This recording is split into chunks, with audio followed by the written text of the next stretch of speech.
La sangre de don Vincenzo Greco se derramaba sobre los documentos esparcidos en su escritorio, mientras yo, Antonio Messina, contemplaba el cuerpo sin vida del hombre que había sido mi patrón durante 15 años. Era la madrugada del 8 de noviembre de 1993, en Palermo, y lo que acababa de hacer me convertiría en el hombre más buscado de Sicilia. Mis manos aún temblaban sosteniendo la pistola 38 que segundos antes había puesto fin a la vida del capo más respetado de la familia Greco. Pero después de lo que había descubierto en su caja fuerte secreta, no me quedaba otra alternativa. Don Vincenzo no era quien yo creía que era, y el secreto que guardaba era demasiado monstruoso para dejarlo vivir. Durante todos estos años, yo había sido el perfecto soldado raso. Tony el Silencioso, me llamaban. Era el hombre que recogía las deudas, que vigilaba los territorios, que obedecía sin preguntar. Un peón más en el tablero de la Cosa Nostra, invisible y prescindible. Nunca me imaginé que esa invisibilidad me permitiría acceder a información que podía destruir no solo a nuestra familia, sino a toda la estructura del poder en Italia. El sonido de vehículos acercándose me sacó de mi estupor. Los hombres de don Vincenzo llegarían en cualquier momento, y cuando encontraran el cuerpo, comenzaría la cacería más despiadada de la historia de la mafia siciliana. Pero ya no había vuelta atrás. Mientras guardaba los documentos que habían sellado el destino de don Vincenzo, supe que Antonio Messina acababa de morir simbólicamente. Ahora era solo un fantasma corriendo por su vida, perseguido por fuerzas que apenas comenzaba a comprender. Si están disfrutando de este relato basado en hechos reales, por favor dejen su like y suscríbanse al canal para no perderse más historias como esta. Comenten desde qué país y ciudad nos están escuchando, y si vivieron los años entre 1970 y 2005, compartan también ese detalle. Será interesante saber cuántos de ustedes recuerdan esos años turbulentos que marcaron la historia italiana.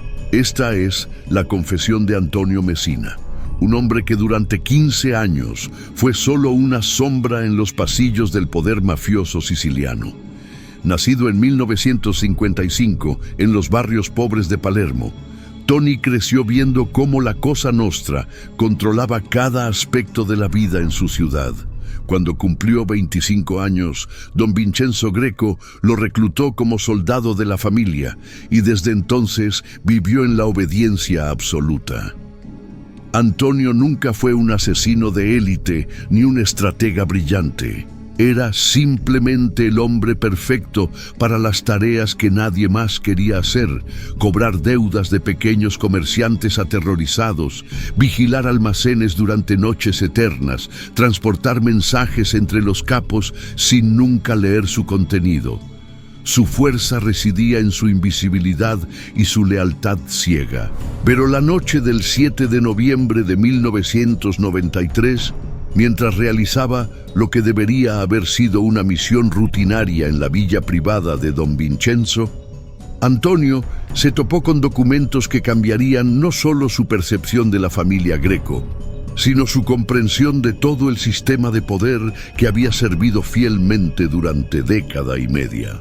Lo que descubrió esa noche lo transformó de peón obediente en el hombre más peligroso de Italia, porque había visto la verdad detrás de la cortina.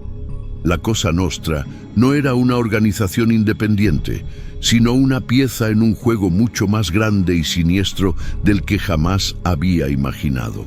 Todo comenzó con una llamada telefónica a las 11 de la noche del 7 de noviembre de 1993. La voz áspera de don Vincenzo Greco resonó en mi pequeño apartamento de la Vía Maqueda. «Tony, necesito que vengas inmediatamente a la villa. Hay un trabajo que solo tú puedes hacer». Después de 15 años sirviendo a la familia, reconocía ese tono. No era una petición, era una orden que no admitía demora. Me vestí rápidamente con mi traje oscuro habitual y conduje mi viejo Fiat hasta las colinas que rodeaban Palermo, donde se alzaba la imponente villa de Don Vincenzo. La mansión del siglo XVIII estaba rodeada por altos muros de piedra y jardines perfectamente cuidados que ocultaban los secretos más oscuros de la familia Greco. Era mi primera vez entrando después del anochecer y la atmósfera se sentía diferente, más pesada, como si las sombras guardaran secretos peligrosos. Don Vincenzo me recibió en su estudio privado, una habitación revestida de madera oscura donde había tomado las decisiones más importantes de los últimos 20 años. A sus 65 años seguía siendo un hombre imponente, alto, de cabello plateado perfectamente peinado hacia atrás y ojos grises que podían leer el alma de cualquier hombre. Vestía un elegante traje de lana gris y fumaba su habano cubano favorito. «Tony», me dijo sin preámbulos, «esta noche los carabineros van a realizar una redada en mi oficina del centro. Alguien les ha dado información muy específica sobre documentos que no pueden encontrar». Sus palabras me helaron la sangre. Una redada significaba que había un traidor dentro de la familia, alguien que había violado el código más sagrado de la omertá. Me explicó que en su caja fuerte personal guardaba documentos que podrían comprometer no solo a la familia Greco, sino a toda la estructura de poder de la Cosa Nostra en Sicilia. «Necesito que vayas a mi oficina y destruyas todo lo que encuentres en esa caja fuerte. Cada papel, cada fotografía, cada registro. No puedes leer nada, solo quemarlo todo. ¿Está claro?»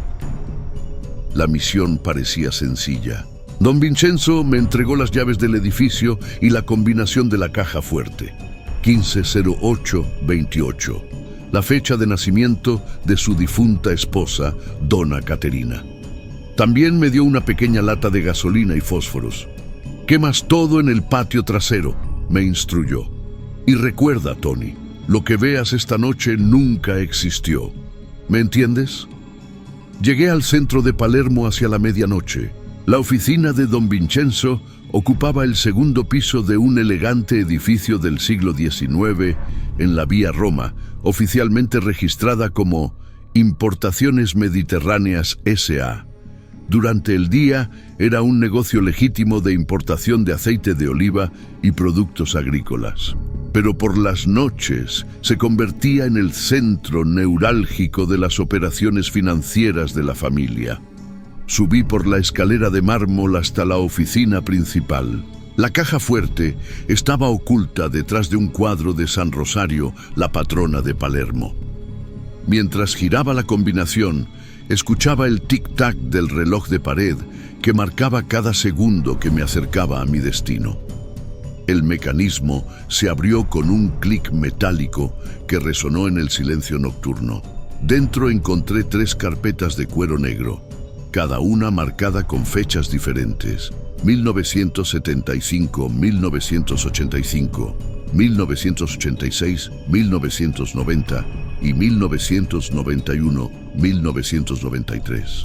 También había una pequeña caja de metal que contenía fotografías y lo que parecían ser cartas personales. Según las instrucciones de Don Vincenzo, debería haber tomado todo sin mirar y haberlo quemado inmediatamente. Pero una curiosidad fatal se apoderó de mí. Abrí la primera carpeta y lo que vi cambió mi vida para siempre. Eran fotografías de Don Vincenzo estrechando la mano con hombres en trajes militares americanos, documentos firmados con sellos oficiales de la CIA y registros bancarios de cuentas en Suiza con depósitos millonarios. Mi patrón, el hombre que representaba la tradición siciliana más pura, había estado trabajando para los servicios secretos estadounidenses durante casi 20 años. Pero lo que Antonio estaba a punto de descubrir en la segunda carpeta lo llevaría al borde de la locura. Con las manos temblando, abrí la segunda carpeta marcada 1986-1990. Lo que encontré dentro superó mis peores pesadillas. Era un registro meticuloso de asesinatos por encargo, pero no de rivales mafiosos o informantes. Eran eliminaciones de políticos, jueces, periodistas y sindicalistas, todos autorizadas por una organización que se identificaba solo como Gladio Sicilia. El primer documento que leí era un informe detallado sobre la muerte del juez Roberto Chinnici en 1983. Según el expediente, su eliminación no había sido ordenada por don Totò Riina, como creían todos, sino por una central de inteligencia que operaba desde Roma con financiamiento internacional. Don Vincenzo había sido solo el ejecutor local de una decisión tomada en despachos gubernamentales. Página tras página revelaba la verdad más aterradora. La Cosa Nostra había sido convertida en el brazo armado de una operación de control social que involucraba a la CIA, los servicios secretos italianos y una red de políticos corruptos que se extendía hasta los más altos niveles del gobierno. Cada atentado, cada bomba, cada ejecución que había marcado los años de plomo en Sicilia había sido cuidadosamente planificada desde centros de poder que trascendían la isla. En una carta fechada el 15 de marzo de 1987, un tal Coronel Mitchell felicitaba a don Vincenzo por la exitosa eliminación del elemento comunista en Palermo y le informaba sobre el próximo objetivo. Un periodista del Corriere della Sera que estaba investigando conexiones entre la mafia y políticos democristianos. El periodista había muerto 2 semanas después en un accidente automovilístico. La tercera parte de esa carpeta contenía listas de nombres que me hicieron vomitar. Eran los próximos objetivos, clasificados por orden de prioridad. Giovanni Falcone aparecía como Objetivo Alfa, eliminación autorizada para 1992. Paolo Borsellino figuraba como Objetivo Beta, eliminación coordinada post-Falcone. Ambos jueces habían muerto exactamente según el cronograma establecido en esos documentos. Pero lo que más me impactó fue encontrar mi propio nombre en una lista titulada Personal Prescindible, Fase de Limpieza 1994. Junto a mi nombre aparecían otros soldados de bajo rango de diferentes familias sicilianas. Éramos los que sabíamos demasiado, los que habíamos estado presentes durante operaciones sensibles, los que podríamos convertirse en testigos incómodos. Abrí febrilmente la tercera carpeta, la más reciente. Contenía planes para lo que llamaban Operación Manos Limpias Sicilia, un programa diseñado para eliminar a todos los elementos dentro de la Cosa Nostra que pudieran comprometer las conexiones internacionales. La fase final incluía la eliminación física de más de 200 soldados obsoletos como yo. Un documento particularmente chocante detallaba cómo se había manipulado la guerra entre las familias corleonesi y palermitanas de finales de los años 80. No había sido una lucha por territorio o por poder, sino una operación orquestada para eliminar a los capos más independientes y reemplazarlos con hombres completamente controlados por la red internacional. La caja metálica contenía fotografías aún más comprometedoras. Vi a don Vincenzo cenando con Giulio Andreotti en una villa romana, estrechando la mano con generales de los carabineros en reuniones secretas y recibiendo maletas llenas de dólares de hombres vestidos de civil, pero con evidente entrenamiento militar. Una foto mostraba a mi patrón brindando con champán francés junto a otros capos sicilianos y lo que claramente eran agentes extranjeros. En ese momento comprendí la terrible realidad. Yo no había servido a la Cosa Nostra durante 15 años. Había sido un soldado inconsciente en una guerra secreta librada por poderes extranjeros para controlar Italia a través del terror mafioso. Cada orden que había cumplido, cada amenaza que había transmitido, cada acto de violencia del que había sido testigo, había sido parte de un plan diseñado en Washington y ejecutado por traidores que se habían vendido al mejor postor. Pero el horror absoluto estaba aún por llegar cuando Antonio descubriera su verdadero papel en toda esta conspiración. Mientras procesaba la magnitud de lo que había descubierto, escuché pasos en la escalera del edificio. Mi sangre se congeló. Eran las 2:30 de la madrugada y nadie debería estar en el edificio a esa hora. Rápidamente cerré las carpetas y apagué la lámpara del escritorio, quedando en penumbra total. Los pasos se acercaban lentamente, como si quien subía conociera perfectamente el edificio. La puerta de la oficina se abrió sin ruido. Una figura familiar se recortó contra la luz tenue del pasillo.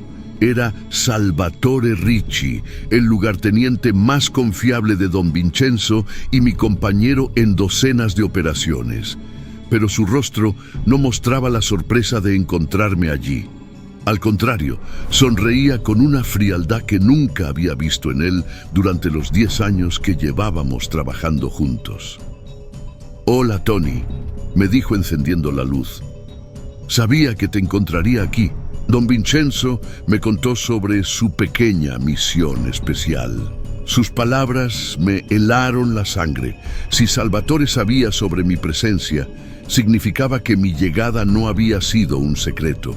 Peor aún, significaba que toda esta situación podría ser una trampa. Salvatore cerró la puerta detrás de sí y se acercó lentamente al escritorio donde yo aún sostenía las carpetas. «Veo que has estado leyendo material interesante», continuó. «Don Vincenzo estará muy decepcionado. Te dio instrucciones muy claras, quemar todo sin leer nada, pero tu curiosidad siempre fue tu peor defecto, ¿verdad?» «Salvatore», logré susurrar, «¿tú sabías todo esto? ¿Sabías que don Vincenzo trabajaba para los americanos?» Mi voz sonaba extraña, como si viniera de muy lejos. La realidad se desmoronaba a mi alrededor y necesitaba desesperadamente que alguien me dijera que todo era una pesadilla. Su risa fue lo más aterrador que había escuchado en mi vida. ¿Que si lo sabía? Tony, querido amigo, yo he sido parte de esta operación desde 1985. ¿Crees que alguien puede llegar tan cerca de don Vincenzo sin estar completamente vetado por nuestros socios internacionales? Mientras hablaba, sacó lentamente una pistola con silenciador de su chaqueta. «Pero hay algo que aún no entiendes», continuó Salvatore, disfrutando claramente de mi shock. «Tú no descubriste estos documentos por casualidad. Te trajeron aquí esta noche precisamente para que los vieras. Todo ha sido cuidadosamente orquestado». Sus palabras me golpearon como puñetazos físicos. Me explicó que durante los últimos 6 meses los socios internacionales habían decidido que era tiempo de cerrar la Operación Gladio Sicilia. Demasiados testigos, demasiados cabos sueltos, demasiada gente que sabía fragmentos de la verdad. La solución era elegante, hacer que los propios miembros de la organización se eliminaran entre sí, creyendo que actuaban por honor o venganza. «Tu papel en todo esto ha sido perfecto, Tony», me dijo con admiración genuina. «Eres el soldado ideal, leal, valiente, con un código moral inquebrantable. Cuando veas a don Vincenzo mañana por la mañana y le cuentes sobre estos documentos, él sabrá que su tapadera ha sido descubierta. Su primera reacción será eliminarte para proteger el secreto». «Pero aquí viene la parte brillante del plan», continuó Salvatore, claramente orgulloso de la operación. «Nosotros hemos preparado evidencia falsa que probará que don Vincenzo está planeando traicionar a las otras familias y entregar información a los carabineros. Cuando tú lo mates en legítima defensa, serás visto como el héroe que salvó el honor de la Cosa Nostra». En ese momento comprendí el alcance diabólico del plan. Me habían convertido en un arma, programado para disparar en el momento exacto. Mi lealtad, mi código de honor, mi amor por la tradición siciliana, todo había sido calculado y manipulado para convertirme en el ejecutor perfecto de la limpieza final. Pero lo que Salvatore no sabía era que Antonio había tomado una decisión que cambiaría todo el juego. Mientras Salvatore continuaba explicándome los detalles de mi manipulación, una rabia fría comenzó a crecer en mi interior. No era solo la traición personal lo que me enfurecía, sino la comprensión de que había sido usado como una marioneta durante 15 años de mi vida. Cada decisión que había tomado, cada acto de lealtad, cada momento de orgullo por servir a la familia, había sido cuidadosamente orquestado por extranjeros que veían a Sicilia como un tablero de ajedrez. «Hay una cosa que no entiendo», le dije a Salvatore, tratando de mantener la voz calmada. «Si yo voy a matar a don Vincenzo mañana, ¿por qué me estás contando todo esto ahora? ¿No sería mejor mantenerme en la ignorancia hasta el final?» Sus ojos brillaron con una mezcla de orgullo profesional y crueldad, porque, querido Tony, hay un pequeño cambio en los planes, respondió, acariciando su pistola. Nuestros superiores decidieron que eres demasiado impredecible. Tu reacción al ver estos documentos podría no ser la esperada. Podrías tratar de advertir a don Vincenzo, o peor aún, podrías huir y convertirte en un testigo problemático. Así que decidimos acelerar el cronograma. Salvatore me explicó que mi muerte en esa oficina sería atribuida a don Vincenzo. Los carabineros encontrarían mi cuerpo junto con evidencia plantada que mostraría que el capo me había eliminado por descubrir su traición. «Es perfecto», continuó. «Don Vincenzo será arrestado por tu asesinato. Y durante el interrogatorio, los documentos que encontraremos en su villa lo incriminarán como informante de los americanos. Las otras familias lo ejecutarán en prisión por traidor. Y tú», añadió con una sonrisa helada, «serás recordado como el soldado fiel que murió protegiendo los secretos de la familia». Muy poético, ¿no te parece? Mientras hablaba, quitó el seguro de su arma y dio un paso hacia mí. En ese momento, supe que tenía segundos para actuar. Durante todos mis años como soldado de la familia, había desarrollado reflejos que me habían mantenido vivo en situaciones imposibles. Fingí rendirme, bajando las manos lentamente, pero al mismo tiempo calculé la distancia hasta un pesado cenicero de cristal que estaba en el escritorio. Salvatore, confiado en tener control total de la situación, cometió el error de acercarse demasiado. Con un movimiento que había practicado miles de veces en peleas callejeras de mi juventud, agarré el cenicero y lo estrellé contra la sien de Salvatore antes de que pudiera disparar. El impacto fue brutal. Cayó al suelo inconsciente y su pistola se deslizó bajo un archivador. Por primera vez en la noche, el silencio regresó a la oficina, pero sabía que no tenía mucho tiempo. Si Salvatore había venido, probablemente otros estarían esperando afuera o llegarían pronto. Rápidamente até sus manos y pies con cables telefónicos y le quité su teléfono móvil. Cuando recuperó la conciencia 10 minutos después, lo encontré apuntándolo con su propia pistola. «Ahora vas a contarme exactamente quién más está involucrado en esta operación», le dije con una calma que no sentía. «Quiero nombres, fechas, ubicaciones, todo». Salvatore me miró con una mezcla de respeto y terror. Había subestimado completamente la capacidad de reacción de un simple peón. Durante la siguiente hora, bajo la amenaza de muerte, Salvatore me reveló la estructura completa de la operación. Me contó sobre la base de coordinación en Roma, dirigida por un coronel retirado de la CIA llamado James Morrison. Me habló de los políticos involucrados, incluyendo 3 ministros del gobierno italiano y 2 generales de los carabineros. Me dio los nombres de los otros capos sicilianos que habían sido convertidos y los códigos para acceder a cuentas bancarias suizas donde se guardaban los pagos. Pero la información más valiosa fue descubrir que toda la operación estaba documentada en un archivo central ubicado en una villa secreta en las afueras de Roma. «Si llegas ahí», me dijo Salvatore, «tendrás evidencia suficiente para destruir no solo la red italiana, sino conexiones que llegan hasta Washington y Londres». «Pero nunca lo lograrás, Tony. Son demasiado poderosos, tienen ojos en todas partes». Sin embargo, lo que Antonio no sabía era que su venganza apenas comenzaba.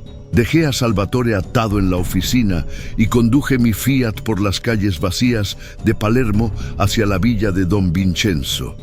Durante el trayecto, mi mente trabajaba febrilmente elaborando un plan que parecía imposible, pero era mi única oportunidad de supervivencia.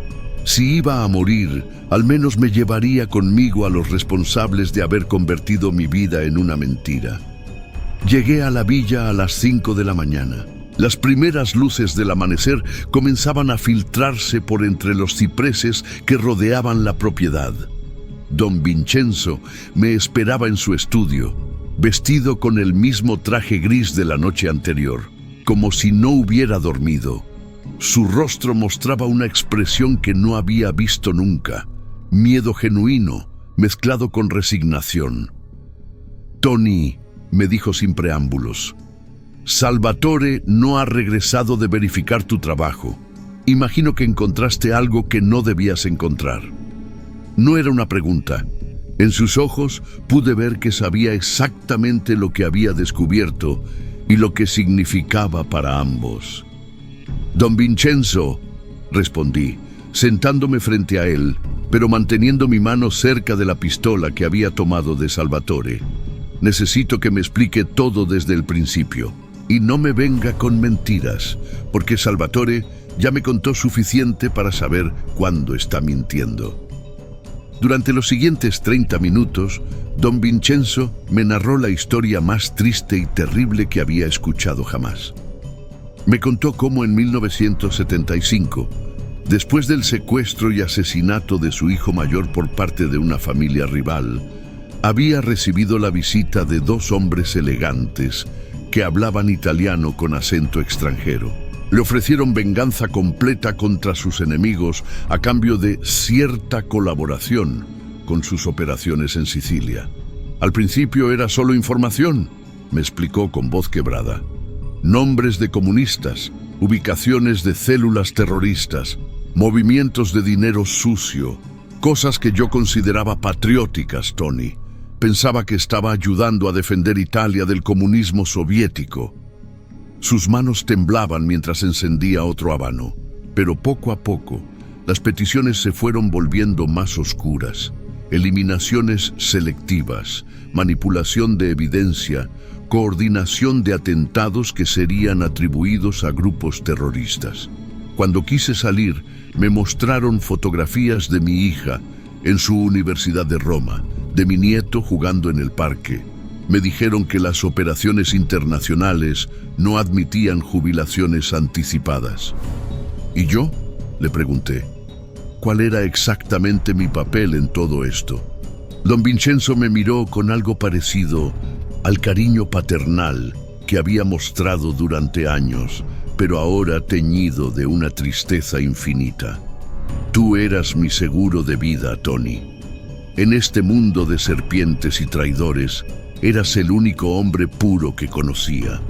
Sabía que si llegaba el momento de elegir entre la vida y el honor, tú elegirías el honor. Por eso te mantuve alejado de las operaciones más sucias. Por eso nunca te involucré directamente en los contactos con los americanos. Me explicó que la operación de esa noche había sido diseñada como mi examen final. Los controladores extranjeros querían probar si yo era lo suficientemente leal para eliminar incluso al hombre que más respetaba si creía que había traicionado a la familia. Pero Salvatore tenía órdenes de matarte sin importar el resultado, añadió. Sabías demasiado para seguir vivo. En ese momento tomé la decisión más importante de mi vida. Saqué la pistola de Salvatore y la puse sobre el escritorio, entre don Vincenzo y yo. «Don Vincenzo», le dije, «usted puede tomar esa pistola y matarme ahora mismo. Será la muerte honorable de un soldado que descubrió demasiado. O podemos trabajar juntos para destruir a los hijos de puta que nos han estado usando como marionetas durante 20 años». Sus ojos se iluminaron por primera vez en la noche. «¿Qué tienes en mente, Tony?» Me levanté y caminé hacia la ventana que daba a los jardines de la villa. El sol ya había salido completamente y era un día hermoso en Sicilia. Un día perfecto para comenzar una guerra. «Vamos a fingir mi muerte y su captura», le dije. «Y luego vamos a cazar a todos y cada uno de estos bastardos hasta que no quede ninguno vivo para contar la historia». Y así comenzó la venganza más sangrienta en la historia de la Cosa Nostra. Esa fue la última vez que Antonio Messina habló como el soldado obediente que había sido durante 15 años. Lo que siguió fue una campaña de terror sistemático contra todos los involucrados en la Operación Gladio Sicilia, que se extendió durante 2 años completos. Don Vincenzo y Antonio fingieron la muerte del soldado y la huida del capo, pero en realidad trabajaron juntos desde las sombras para eliminar uno por uno a todos los traidores de la organización. Utilizaron los códigos bancarios obtenidos de Salvatore para financiar su guerra privada y emplearon los contactos leales que aún tenían dentro de la Cosa Nostra para coordinar ataques simultáneos. El coronel Morrison fue encontrado muerto en su apartamento romano en 1994. 3 políticos involucrados murieron en accidentes inexplicables. Los generales corruptos fueron eliminados en operaciones que parecían ajustes de cuentas internos. Salvatore Ricci nunca fue encontrado, pero su sangre manchaba las paredes de un almacén abandonado en Catania. Para 1995, la red internacional que había controlado Sicilia durante 20 años había sido completamente desmantelada. Antonio Messina oficialmente seguía muerto, pero quienes conocían la verdad sabían que el peón invisible se había convertido en el jugador más peligroso del tablero. Algunos secretos, cuando salen a la luz, incendian todo el mundo.